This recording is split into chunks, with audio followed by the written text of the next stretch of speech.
अस्सलाम वालेकुम स्टूडेंट्स, उम्मीद है आप सब खैरियत से होंगे। जैसा कि आप लोग जानते हैं कि हम चैप्टर नंबर 16 पढ़ रहे हैं और आज हमारा चैप्टर नंबर 16 का लेक्चर नंबर 6 है और हमने आज जो टॉपिक अंडरस्टैंड करना है वो है एसी थ्रू इंडक्टर। अब ये AC stands for the alternating current और इंडक्टर के बारे में आप लोग जानते हैं कि ये एक ऐसी कॉइल है जिसमें सेल्फ इंडक्शन का फिनोमेना हो। चैप्टर 15 में हमने ऑल्टरनेटिंग करंट चैप्टर 16 में हमने इंडक्टर के बारे में काफी कुछ पढ़ा। चैप्टर 14 में भी हमने इंडक्टर के बारे में पढ़ा था, बट वहां पे हम लोग इंडक्टर को नाम दे रहे थे कॉइल का और सोलेनॉइड का। और चैप्टर 15 में आके हमने वही जो कॉइल या सोलेनॉइड है, जब उसमें हमने देखा कि सेल्फ इंडक्शन का फिनोमेना होता है और इंड्यूस्ड ईएमएफ उसमें पैदा हो जाता है जो कि हमारे अप्लाइड वोल्टेज को पोज करता है, तो इस कॉइल को हमने नाम दिया था इंडक्टर का। तो अभी हमारे पास वही इंडक्टर है, उसमें से हमने ऑल्टरनेटिंग करंट को पास करवाना है और ऑल्टरनेटिंग करंट को पास करवा के हमने उसका बिहेवियर जो है वो चेक करना है कि वो इंडक्टर हमें कैसे बिहेवियर शो करेगा। अब इसके लिए बच्चों जब हम लोग टॉपिक देखते हैं, देखिए ये छोटा सा सर्किट आपको दिखाया गया और इस सर्किट में आपको बताया जा रहा है कि ये इंडक्टर है जिसकी इंडक्टेंस जो है ये कैपिटल एल के इक्वल है। ये जो यहाँ पे कैपिटल एल लिखा गया है ये इस इंडक्टर की, इस कॉइल की सेल्फ इंडक्टेंस है।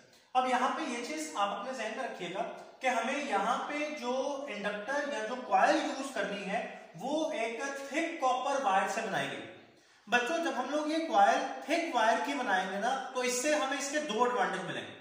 जैसा कि आप लोग जानते हैं कि वायर की या किसी भी कंडक्टर की रेजिस्टेंस जो होती है वो उसकी थिकनेस के इनवर्सली प्रोपोर्शनल है।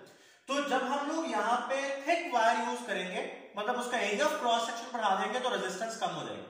तो हमने नंबर 1 थिक कॉपर वायर इसलिए यूज की ताकि इसकी रेजिस्टेंस जो है वो कम से कम हो सके। तो हमने यहाँ पे लिखा हुआ है कि जब हमने थिक कॉपर वायर की कॉइल बनाई है तो इसकी रेजिस्टेंस बहुत स्मॉल है और ये रेजिस्टेंस इतनी स्मॉल होगी कि हम इसको नेग्लिजिबल बना देंगे और इसको इग्नोर कर सकेंगे।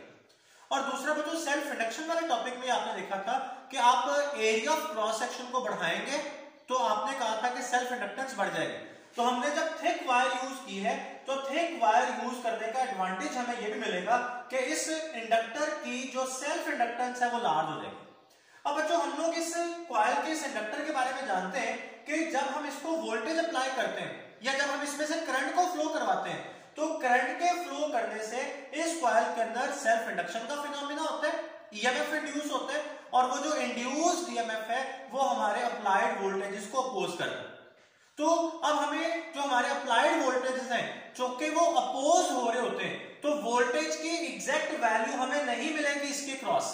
तो इसलिए हम यहाँ पे अपना सोर्स वोल्टेज को कंसीडर नहीं करते बल्कि यहाँ पे हम अपना सोर्स करंट को कंसीडर करते हैं।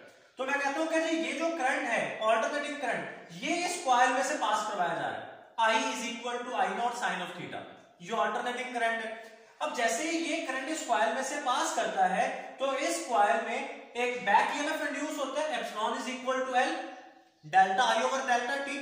अब जो कि आपने इस टॉपिक के स्टार्ट में कहा कि आपने ये इंडक्टर इस तरह से बनाना है और इतनी थिक वायर यूज करनी है इसके लिए कि इसकी रेजिस्टेंस को आप नेग्लिजिबल कर सकें। तो आपने कहा कि जब ये इसकी रेजिस्टेंस बहुत ज्यादा स्मॉल होगी तो इसमें जितना ईएमएफ इंड्यूस हो रहा है कांस्टेंट करंट को या स्टेडी करंट को फ्लो करवाने के लिए जितना इसमें ईएमएफ इंड्यूस हो रहा है, जो बैक ईएमएफ आ रहा है उसके इक्वल बट उसके ऑपोजिट डायरेक्शन में आपको ईएमएफ या जो वोल्टेजेस है वो अप्लाई करना होगा। मैं फिर से बात को रिपीट कर रहा हूं कि जब इस कॉइल में से ये करंट पास करेगा और ये करंट आपने प्रोवाइड किए, ये आपका सोर्स बन गया, तो इस इंडक्टर में, इस कॉइल में बैक ईएमएफ इंड्यूस होगा। अब अगर कॉइल की रेजिस्टेंस, इंडक्टर की रेजिस्टेंस बहुत स्मॉल है तो स्टेडी करंट को फ्लो करवाने के लिए जितना बैक ईएमएफ इंड्यूस हो रहा है उतने ही वोल्टेजेस आपको अप्लाई करना पड़ेंगे। तो रेजिस्टेंस को आपने नेग्लिजिबल किया हुआ है, तो आप देख सकते हैं कि ये एप्सिलॉन की जगह पे भी मैंने यहाँ पे कैपिटल V लिख दिया, जिसका मतलब है कि वोल्टेज जो हम अप्लाई करें। अभी यहां से अगर आप देखें तो ये कैपिटल L सेल्फ इंडक्टेंस ये मेरे पास कांस्टेंट होगी। तो जब ये बच्चों मेरे पास कांस्टेंट होगी, इसको मैं अगर खत्म कर दूंगा तो मेरे पास आ जाएगा जी V is directly proportional to delta I over delta T. अब अगर बच्चों करंट यहां से आप देख सकते हैं कि ऑल्टरनेटिंग करंट आप दे रहे हैं, तो करंट और टाइम के दरमियान जब आप ग्राफ बनाएंगे और उस ग्राफ की जब आप स्लोप देखेंगे, देखें ये ग्राफ आपके सामने, वेवफॉर्म आपके सामने बना हुआ है, तो वाई एक्सिस के ऊपर पड़ा हुआ है करंट और एक्स एक्सिस के ऊपर पड़ा हुआ है टाइम। तो जब ये आप करंट और टाइम ग्राफ को या करंट की वेवफॉर्म को देखते हैं और इसकी जब आप स्लोप फाइंड करते हैं तो ये स्लोप हमारे पास delta I over delta t के इक्वल आ जाएगी। ये स्लोप वाला जो मेथड है ये आपने एसी थ्रू कैपेसिटर वाले टॉपिक में भी देखा था। तो अब यहाँ पे ये ग्राफ की स्लोप फाइंड कर ली जाए तो जिस पॉइंट पे या किसी भी पॉइंट पे जो आई वर्सेस टी ग्राफ की स्लोप होगी वही हमारे पास वोल्टेज की वैल्यू हमें बता रही होगी। तो देखें पॉइंट ओ के ऊपर ग्राफ की स्लोप मैक्सिमम है और ये हम बात पीछे कर चुके हैं कि स्लोप क्यों मैक्सिमम है, क्योंकि पॉइंट ओ के ऊपर अगर आप टेंजेंट ड्रॉ करेंगे तो वो टेंजेंट की स्लोप हमारे पास मैक्सिमम आएगी। अब चूंकि ग्राफ पॉइंट ओ से टुवर्ड्स द पॉजिटिव पीक जा रहा है तो स्लोप पॉजिटिव मैक्सिमम आएगी। पॉइंट ए के ऊपर अगर आप टेंजेंट ड्रॉ करेंगे तो ये टेंजेंट इस तरह से हमारे पास हॉरिजॉन्टल लाइन बन जाएगी और उसकी स्लोप जीरो हो जाएगी, तो पॉइंट ए पे स्लोप जीरो आ गई। पॉइंट बी पे जब आप टेंजेंट ड्रॉ करेंगे तो ये इस तरह से, अब चूंकि ग्राफ यहां से नीचे आ रहा था तो ये स्लोप यहां से डिक्रीज कर रही होगी, नीचे की तरफ आ रही होगी, तो स्लोप मैक्सिमम तो होगी बट नेगेटिव होगी।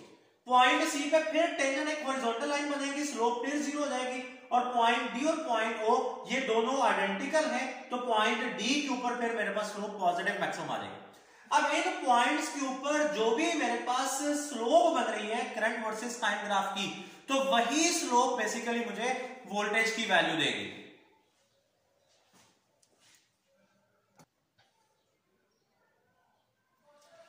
तो स्टूडेंट्स ये स्लोप को या इसकी स्लोप की वैल्यूज को यूज करते हुए वोल्टेज वर्सेस टाइम ग्राफ जब प्लॉट किया जाता है तो पॉइंट ओ के ऊपर स्लोप पॉजिटिव मैक्सिमम थी तो मेरे पास वोल्टेज अपनी मैक्सिमम वैल्यू पे आ गया।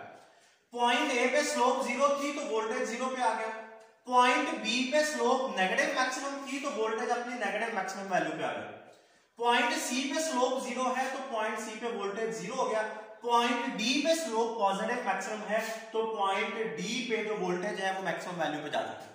अभी ये जो O A B C and D ये पॉइंट्स जो आपने बनाए हैं, इन पॉइंट्स के ऊपर आप करंट और वोल्टेज इन दोनों के फेज का आपस में कंपैरिजन कर रहे हैं। अब देखें पॉइंट ओ के ऊपर करंट का फेज है जीरो, पॉइंट ओ पे वोल्टेज का फेज है पाई बाय 2। तो मैं क्या, क्योंकि पॉजिटिव पीक आ रही है तो अभी मैं कह सकता हूं कि जो वोल्टेज है वो करंट को लीड कर। आप इसके अलावा बाकी किसी भी पॉइंट के ऊपर इनका फेज आपस में कंपेयर कर लें तो आप देखेंगे कि वोल्टेज जो होगा वो करंट को लीड करेगा। तो इसका मतलब कि जब आप इंडक्टर में से ऑल्टरनेटिंग करंट को पास करवाएंगे तो वोल्टेज करंट को लीड करेगा। तो देखें वोल्टेज ऊपर की तरफ चला गया और करंट जो है ये हॉरिजॉन्टल डायरेक्शन में आ गया। अब इसके बाद इंडक्टिव रिएक्टेंस, जैसे हमारे पास कैपेसिटिव रिएक्टेंस होती है एग्जैक्ट वैसे ही हमारे पास इंडक्टिव रिएक्टेंस भी होगी। अब जब आपने ऑल्टरनेटिंग करंट के रास्ते में इंडक्टर लगा दिया तो वो उस इंडक्टर में से जब ऑल्टरनेटिंग करंट पास करता है तो उसको एक ऑपोजिशन फेस करना पड़ती है।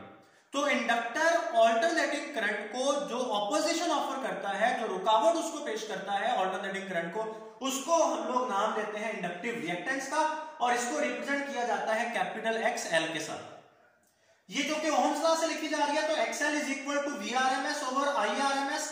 और आप इसका अगर इंडक्टिव रिएक्टेंस देख रहे हैं मतलब इंडक्टर के ऊपर आप इसकी डिपेंडेंस देखेंगे तो इसका फॉर्मूला हमारे पास आएगा ओमेगा एल। ओमेगा जो है ये आप जानते हैं 2 पाई एफ के इक्वल है, तो ओमेगा की जगह पे आपने 2 पाई एफ लिख दिया तो 2 पाई एफ इनटू एल। अब ये 2 पाई एफ को अगर आप कांस्टेंट कर दें तो XL is directly proportional to F. Capacitor के केस में XC is inversely proportional to F था, लेकिन यहां पे XL directly proportional to F है। तो देखिए मैंने लिखा भी हुआ है, जब आप इंडक्टर को डायरेक्ट करंट देते हैं मतलब चैप्टर नंबर 15 में और 14 में जो आपने इंडक्टर लगाई थी तो वहां पे आपने डायरेक्ट करंट दिया तो डायरेक्ट करंट की फ्रीक्वेंसी जीरो है। तो जब डायरेक्ट करंट की फ्रीक्वेंसी जीरो है यहां पे आप जीरो पुट करेंगे तो हमारे पास XL is equal to zero आ जाएगा। अब XL is equal to zero आने का मतलब ये है कि इंडक्टिव रिएक्टेंस जीरो है। तो इंडक्टिव रिएक्टेंस जीरो होने का मतलब ये था बच्चों कि जो इंडक्टर है वो डायरेक्ट करंट को zero resistance zero opposition offer कर रहा है। तो ये डायरेक्ट करंट के लिए एक शॉर्ट सर्किट प्रोड्यूस करेगा, मतलब डायरेक्ट करंट को कोई रुकावट नहीं और वो इजीली आगे गुजर रहा है। तो ये आपने पीछे जो टॉपिक देखा था सेल्फ इंडक्शन वाला, उसके एंड वाले पैराग्राफ की एंड वाली लाइन में आपने लिखा था कि ये जो इंडक्टर है ये ऑल्टरनेटिंग करंट के लिए रेजिस्टर के तौर पर काम करता है। तो क्यों? क्योंकि अल्टरनेटिंग करंट की फ्रीक्वेंसी जीरो नहीं होती, तो जब इसकी फ्रीक्वेंसी जीरो से ज्यादा है तो फिर उसकी रेजिस्टेंस भी ज्यादा आएगी। तो हम कह सकते हैं कि अल्टरनेटिंग करंट को कंट्रोल कर सकता है इंडक्टर, बट डायरेक्ट करंट को कंट्रोल नहीं कर सकता। अब बच्चों ये जो इंडक्टर है it consumes zero energy, inductor zero energy consume करता है। इसकी रीजन देखें, यहां पे अगर हम देखें तो ये मेरे पास करंट का एक साइकिल बना हुआ है और ये वोल्टेज का एक साइकिल बना हुआ है। अब इस एक साइकिल को मैं 4 हिस्सों में डिवाइड करता हूं। फर्स्ट क्वार्टर देखें, ये फर्स्ट क्वार्टर बन रहा है मेरे पास, और इधर से अगर मैं देखूं तो ये मेरे पास फर्स्ट क्वार्टर बन रहा है। अब फर्स्ट करंट और वोल्टेज के फर्स्ट क्वार्टर में करंट की भी पॉजिटिव वैल्यू आ रही है, वोल्टेज की भी पॉजिटिव वैल्यू आ रही है, तो P is equal to V I. Current भी पॉजिटिव, आई भी पॉजिटिव, वी भी पॉजिटिव, तो मेरे पास पावर पॉजिटिव आएगी। तो इसका मतलब कि फर्स्ट क्वार्टर साइकिल में इंडक्टर एनर्जी स्टोर कर रही है, inductor is being charged, inductor charge हो रहा है। बट सेकेंड क्वार्टर में देख लेंगे, ये मेरे पास आ गया इसका सेकेंड क्वार्टर, करंट तो पॉजिटिव है बट सेकेंड क्वार्टर में मेरे पास जो वोल्टेज है ये नेगेटिव हो चुका है। अब V नेगेटिव है, I पॉजिटिव है, तो पावर नेगेटिव आ गई। तो मतलब इंडक्टर फर्स्ट क्वार्टर साइकिल में जो चार्ज हुई थी, सेकेंड क्वार्टर में जब पावर नेगेटिव आएगी तो इंडक्टर डिस्चार्ज हो जाएगी। तो इंडक्टर ने जितनी एनर्जी स्टोर की है वो एनर्जी रिटर्न कर देगी। थर्ड क्वार्टर में देखें, ये बन रहा है जी थर्ड क्वार्टर, मेरे पास जो करंट है वो नेगेटिव हो रहा है, और इधर से अगर मैं देखूं तो जी मेरे पास थर्ड क्वार्टर ये बन रहा है, वोल्टेज भी नेगेटिव हो रहा है। तो V भी नेगेटिव, I भी नेगेटिव, दोनों को मल्टीप्लाई करें आंसर पॉजिटिव आएगा। तो P is equal to V I, power positive. मतलब थर्ड क्वार्टर साइकिल में जो इंडक्टर है वो फिर से चार्ज हो रही है, वो फिर से एनर्जी को स्टोर कर रही है। और फोर्थ क्वार्टर में देखें, ये आ रहा है जी मेरे पास फोर्थ क्वार्टर, करंट नेगेटिव है, और फोर्थ क्वार्टर इधर से देखें तो मेरे पास वोल्टेज पॉजिटिव है, तो मतलब पावर फिर नेगेटिव हो जाएगी। तो इंडक्टर ने थर्ड क्वार्टर में जितनी पावर या जितनी एनर्जी स्टोर की है, फोर्थ क्वार्टर में उतनी एनर्जी कंज्यूम कर देगी या आपको वापस रिटर्न कर देगी, वो आपको वापस वही एनर्जी रिटर्न कर देगी। तो देखिए एक साइकिल में इंडक्टर 2 बार चार्ज हो रहा है और 2 बार डिस्चार्ज हो रहा है। और दूसरी इंपॉर्टेंट बात कि जितनी एनर्जी वो स्टोर कर रहा है एग्जैक्ट उतनी एनर्जी आपको रिटर्न कर रहा है। तो मतलब एक साइकिल में इंडक्टर ने कोई एनर्जी कंज्यूम नहीं की।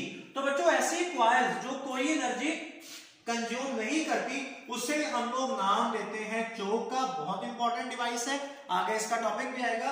और ये जो चोक है ये अल्टरनेटिंग करंट को कंट्रोल करने के लिए इस्तेमाल की जा सकती है। बहुत इंपॉर्टेंट लॉन्ग क्वेश्चन है, उम्मीद है आपको समझ आ गया होगा। अगले लेक्चर तक के लिए इजाजत दीजिए, अल्लाह हाफिज।